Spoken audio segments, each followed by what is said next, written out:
જય શ્રી કૃષ્ણ, જય દ્વારકાધીશ મિત્રો. આજે આપણે અધ્યાય 13નો 19મો શ્લોક સમજીશું. ઇતિ ક્ષેત્રમ તથા જ્ઞાનમ ક્ષેયમ ચોક્તમ સમાસતઃ મદ્ભક્ત એતદ્વિજાય મદ્વા યુપપદતે.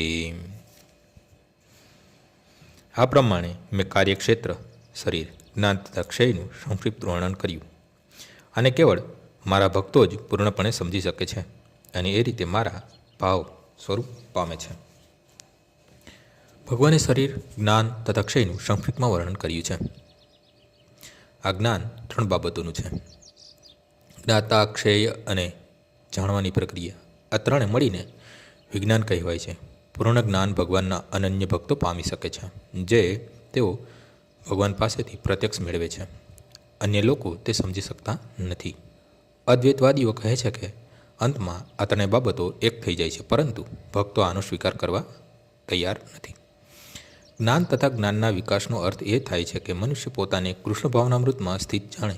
આપણે ભૌતિક ચેતના દ્વારા દોરવાઈ રહ્યા છીએ, પરંતુ જ્યારે આપણે સંપૂર્ણ ચેતનાને કૃષ્ણના કાર્યો પ્રતિ સ્થાનાંતરિત કરી દઈએ અને કૃષ્ણ સર્વસ્વ છે એવો સાક્ષાત્કાર કરીએ છીએ, ત્યારે જ આપણે વાસ્તવિક જ્ઞાન પામીએ છીએ.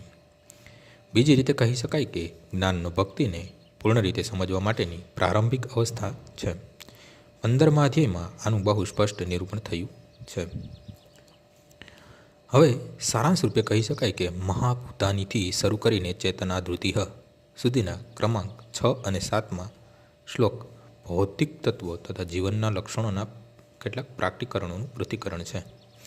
આ સર્વના સંયોગથી શરીર અથવા કાર્યક્ષેત્રનું નિર્માણ થાય છે અને અમાનિતત્વથી લઈને તત્વજ્ઞાનાર્થ દર્શન સુધીના 8 થી 12 સુધીના શ્લોક કાર્યક્ષેત્રના આત્મા તથા પરમાત્માના બંને પ્રકારના જ્ઞાતાઓને સમજવા માટેની જ્ઞાનની પ્રક્રિયાનું વર્ણન કરે છે.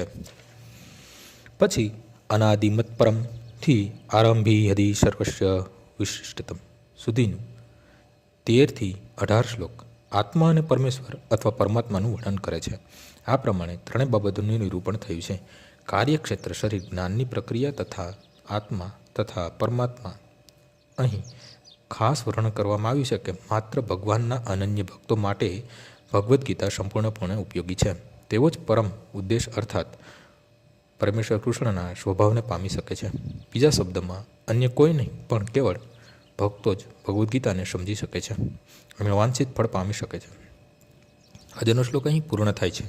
આવતીકાલે ફરીથી સવારે 6 વાગ્યે મળીશું. જય શ્રી કૃષ્ણ.